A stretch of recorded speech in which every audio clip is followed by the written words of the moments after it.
Hey guys, welcome back to another Business Central BEX push record extension tutorial. Today, we're going to be going over all the features that come with your push record extension. So let's get right into it. Now, after you've done the tutorial of the environment setup, we can check out a couple features that we now have. As far as other setup, we go to the BEX setup page, configuration page, to see that your setup's complete, your partner tenant ID, and now you can also set the length of the dependency depth. So this essentially is how far you want our push record engine to find dependencies that already exist in your target environment. For example, say we have a customer record that's already been found in the target environment you're trying to push the record to. Essentially, if we have it at 0, if it's found, it's going to stop. However, say there's a new customer posting with that customer, and that's not on the target environment, they'll actually go in and check that as well to ensure that that gets pushed over. And to do that, we need to set the dependency length. In this case, we're going to set this to 1. Now, this is for found records in target environment. So if we set this to 1, this is for the config pack supercharger that we built in to the Rapid Start native config pack that already comes from Microsoft. In this case, we're going to put this at 1 as well, just for our example. I'll show you guys what we'll run through a quick example, what I was talking about with the dependency depth example. So after we set the dependency length, which you could keep it at 0, and won't check farther. Once the record's found, it'll just stop there. The engine will stop. We could go in, and we can also check out the dependencies. Now, off the rip, after installing this, you'll have a bunch of dependency webs already locked and loaded in for you. But say that we've missed something, or you have a custom link now, you have a custom document, and you need to link the lines with the header. Well, you can essentially go in here and manage all of that. For example, you can check out our examples. We have the sales header that's linked with the sales lines, and we want to link these two tables based on these two fields. So now our engine now realizes to check this relationship to make sure that if there is a dependency, make sure you check that dependency. But yeah, this is very helpful for documents or batches, or even like very custom dependencies that you might have in your environment that's not on here. Maybe there's a couple app extensions that also have custom tables and you want to use this engine. This is a great way to incorporate that so then the dependency checker works correctly. So once we do that, we have integrated a push record wizard. Now, with this, you're able to easily push records through a wizard like setup/instructions. And later on in another video, we're going to go into how we're going to be able to add this functionality to pages, such as the customer page, and you want a button that says, push these records that are selected.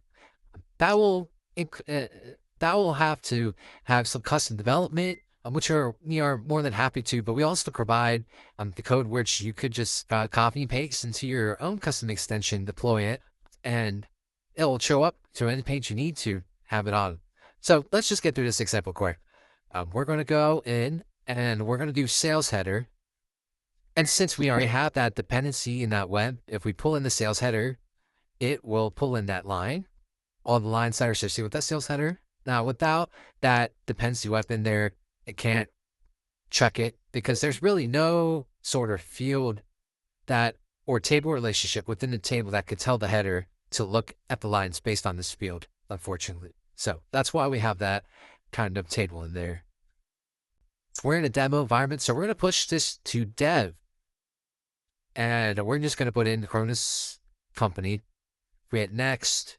It'll display all of the records in that sales list. And well, yeah, with custom tables, make sure you have a lookup page ID or else it won't work because this is essentially grabbing the lookup page ID that is on the table. So let's go grab one that I deleted in this environment. So now we can see that it actually pulls in. And since we have our dependency like depth as 1, we can see here it checks customer posting group. We go into Eureka's what kind of record it's going to push. It's going to push test. And that is a record that I've added to the customer here. Now you can see customer is not on here because the customer does already exist in that dev environment / company that we're trying to push to. But yeah, sales header, sales lines obviously show up because I've deleted that from the target environment. So yeah, once we do that, let me hit push. It's going to push. You can also change what fields you want to include in that push. Obviously, you can't exclude primary keys. But yes, you can go through, select what fields you want to push through. You can also click into here and see what data is going to be pushed out where. Very, very, very similar to config pack in terms of setup. We try to make this tool very similar to the rapid start package, just so that everyone's very familiar with it already. Now, I do want to show, before I do push this, we exit out of here quick, and we go back into the VEX configuration. If I set this to 0, and we go back into our push record wizard, and we do the same steps, customer pushing group isn't going to show up because our depth, well, we do find a record, is 0. So let's go to sales heading. And obviously it's good to find what gauge works for your team because having a 0 works very quick, but it might not get all of the dependencies that are found. But also having a number too far might increase your runtime for this dependency check that's going on right now. So yeah, as we can see, nothing happened, or the customer pushing group didn't come over, and nothing happened with that because our depth is 0. So I'm going to go back, put this back to, let's put this at 2. We're going to run this again. I like to keep it at 1 to 3. That's the sweet spot that I've found.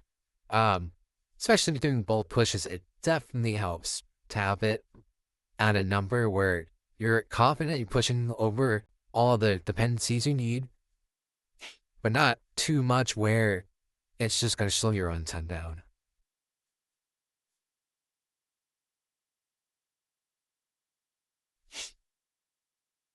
So as you can see here, it's just now already, you do your thing where you want to check the data, and it, obviously the record's pushed 1, but there's multiple, it'll show up, and there'll be multiple lines within that page. So once you do that, we'll hit push record. All records pushed successfully. We could go over into the environment and check that it's all there, which it should be.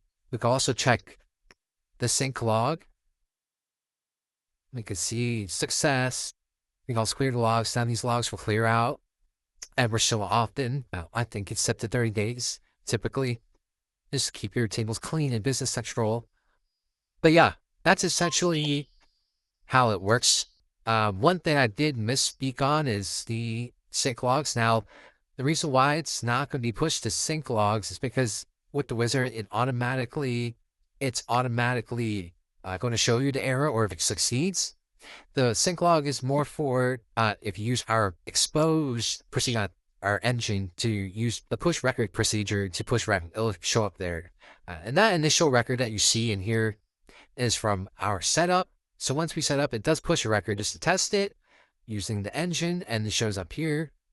You have error message will show. But yeah, that's essentially the push record wizard and everything that comes with it with the setup. If you have any questions, feel free to reach out at us. We do have a support page at carrierseo.com.